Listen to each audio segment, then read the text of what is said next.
পাকা তালের ভীষণ মজার একটা রেসিপি নিয়ে হাজির হয়ে গেলাম আপনাদের সাথে। পাকা তালের মৌসুম চলছে। এই পাকা তালের মৌসুমে এরকম পিঠা রেসিপি যদি না খাই তখন কিন্তু অপূর্ণতা থেকে যাবে। পাকা তাল থাকতে থাকতেই চমৎকার এই পিঠা রেসিপি তৈরি করে নিন, ভীষণ মজার। আসসালামু আলাইকুম everyone, welcome to Fatema food store. এটা কিন্তু সকালের নাস্তা হিসেবেও তৈরি করে নিতে পারেন, বিকেলে চায়ের সাথে বাচ্চাদের টিফিনেও দিতে পারেন। ভীষণ মজার একটা পিঠা রেসিপি। দেখুন, পিঠাটা তৈরি করার জন্য প্রথমেই আমি নিয়ে নিয়েছি একটা ডিম। ভেঙে ডিমটাকে আমি একটু ফেটিয়ে নিচ্ছি হ্যান্ডউইচের সাহায্যে। দেখুন, একদম ঘরে থাকা উপকরণ দিয়ে এই পিঠাটা তৈরি করা যায় একদম সহজভাবে। এখানে দিয়ে দিচ্ছি স্বাদ অনুযায়ী লবণ। লবণটাকে আমি ডিমের সাথে ফেটিয়ে নিচ্ছি। পিঠা তো আমরা অনেকেই অনেকভাবে খেয়ে থাকি, তালের পিঠা এভাবে একবার তৈরি করে দেখবেন। খুবই হেলদি, খুবই স্বাস্থ্যকর একটা পিঠা রেসিপি। দেখুন, এখানে আমি দিয়ে দিচ্ছি 1.5 টেবিল চামচ চিনি। চিনিটা যার যার স্বাদ অনুযায়ী দিবেন, যে যেরকম পছন্দ করেন। মিষ্টি যারা বেশি পছন্দ করেন তারা একটু বাড়িয়ে দিবেন, আর যারা কম খেতে চান তারা অল্প পরিমাণে দিবেন। দেখুন, এ পর্যায়ে আমি দিয়ে দিচ্ছি আটা। এখানে আমি প্রথমে 1 কাপ আটা নিয়ে নিচ্ছি, আর এখানে নিয়ে নিচ্ছি 1/3 কাপ চালের গুঁড়া। এখানে 1 কাপ আটার জন্য 1/3 কাপ চালের গুঁড়ো দিয়েছি। এবার আমি এটাকে মিক্স করে নেব। তার আগে দিয়ে দিচ্ছি দেখুন তালের পিউরি।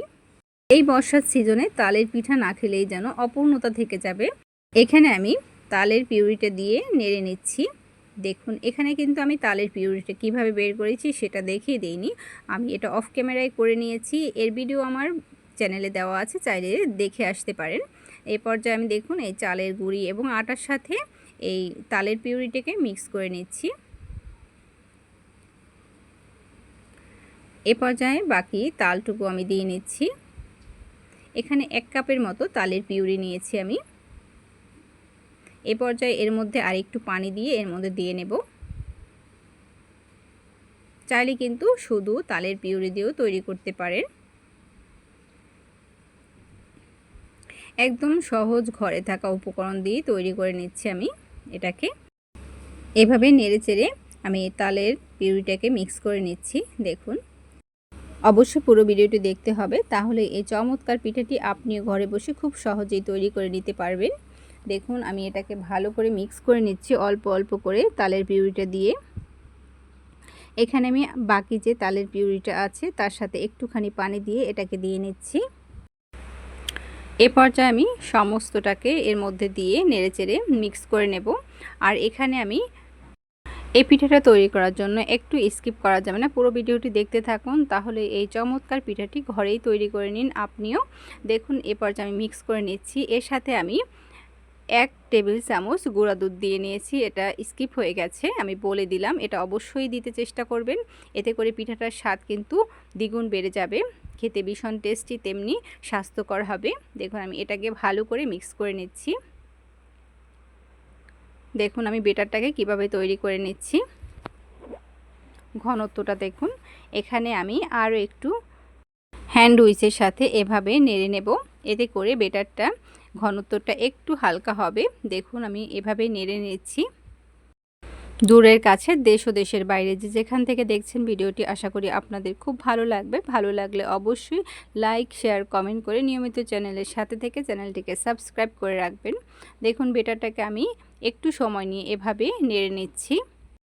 ঘনত্বটা এরকম আছে। এরপর আমি একটু ফেটিয়ে নেব। এখানে চুলায় একটা প্যান বসিয়ে নিয়েছি। দেখুন, প্যানের মধ্যে একটুখানি তেল ব্রাশ করে নিয়েছি। একদম স্বাস্থ্যকর একটা পিঠা তৈরি করব। যারা তেল পছন্দ করেন না তাদের জন্য খুবই স্বাস্থ্যকর একটা পিঠা রেসিপি। দেখুন, আমি একটু তেল ব্রাশ করে নিয়েছি। এ পর্যায়ে আমি বেটারটা এরকম রেখেছি। দেখুন, এ পর্যায়ে আমি এখান থেকে বেটার নিয়ে একটু একটু করে প্যানের মধ্যে দিয়ে দেব। এখানে কিন্তু একটা পিঠাই তৈরি করব না, অনেকগুলো তৈরি করব।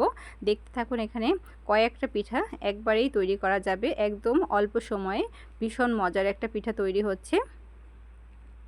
তাল থাকতে থাকতে এরকম তালের পিঠা তৈরি করে নিন। ছোট থেকে বড় সবাই কিন্তু খুব মজা করেই খাবে, আর এটা বারবার তৈরি করার জন্য রিকোয়েস্ট করবে।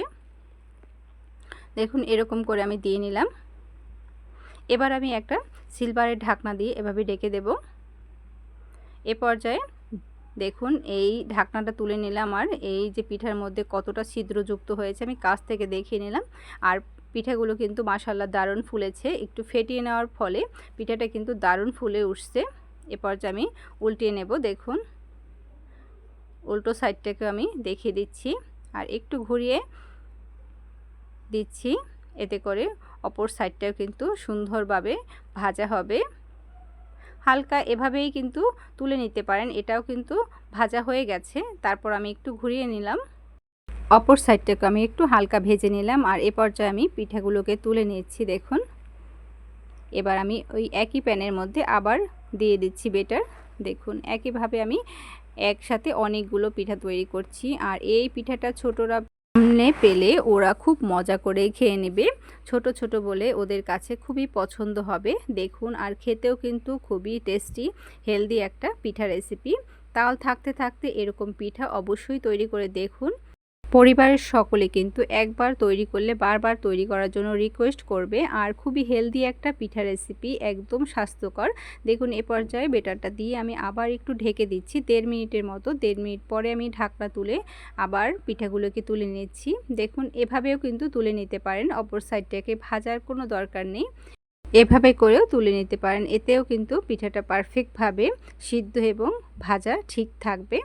দেখুন এখানে আমি সমস্ত পিঠাগুলো তৈরি করে নিয়েছি একদম সহজ উপায়ে ঘরে থাকা উপকরণ দিয়ে। এই বর্ষার সিজনে তাল থাকতে থাকতে এই পিঠা তৈরি করে নিন। একবার তৈরি করলে বারবার তৈরি করার জন্য আবদার করবে পরিবারের সকলে। ভীষণ মজার, ভীষণ স্বাস্থ্যকর একটা পিঠা রেসিপি, একদম সহজভাবে তৈরি করা, একদম ঝামেলা ছাড়াই খুব সহজে তৈরি করে নিতে পারেন অনেকগুলো পিঠা। দেখুন তৈরি হয়ে গেল আমার তালের এই চমৎকার পিঠাগুলো। দেখুন কতটা জালিযুক্ত হয়েছে পিঠাগুলো। এটা ছোট বড় সবাই কিন্তু খুব মজা করেই খাবে। বাচ্চারা কিন্তু এই তাল খেতে চায় না এমনিতে, এভাবে করে কিন্তু তালের পিঠা তৈরি করে দিলে ওরা নিমিষেই শেষ করে দিবে। ভীষণ মজার একটা তালের পিঠার রেসিপি, খুবই হেলদি মজার একটা পিঠা। দেখুন দেখতে যেমন খেতেও তেমনি মাশাআল্লাহ দারুণ হয়েছে। দেখুন কতটা জালিযুক্ত হয়েছে, ভীষণ মজার একটা পিঠা আর একদম ঘরে থাকা হাতের কাছে কিছু উপকরণ দিয়ে তৈরি করে নিতে পারেন ঝটপট সকাল বিকাল বাচ্চাদের টিফিনের জন্য। দেখুন আমি একটা তুলে নিয়েছি, এ পর্যায়ে আমি একটা দেখিয়ে দিচ্ছি। যেমনি নরম সফট তুলতুলে, খেতেও তেমনি মাশাআল্লাহ দারুণ। কতটা জালিযুক্ত হয়েছে দেখেই বুঝতে পারছেন। আমি একটু এখান থেকে খেয়ে দেখছি এটা কেমন হয়েছে। পিঠাটা খেতে কিন্তু মাশাআল্লাহ দারুণ হয়েছে আর খুবই স্বাস্থ্যকর একটা পিঠা রেসিপি। আবারও চলে আসবো নতুন কোনো রেসিপি নিয়ে। আসসালামু আলাইকুম, আল্লাহ হাফেজ।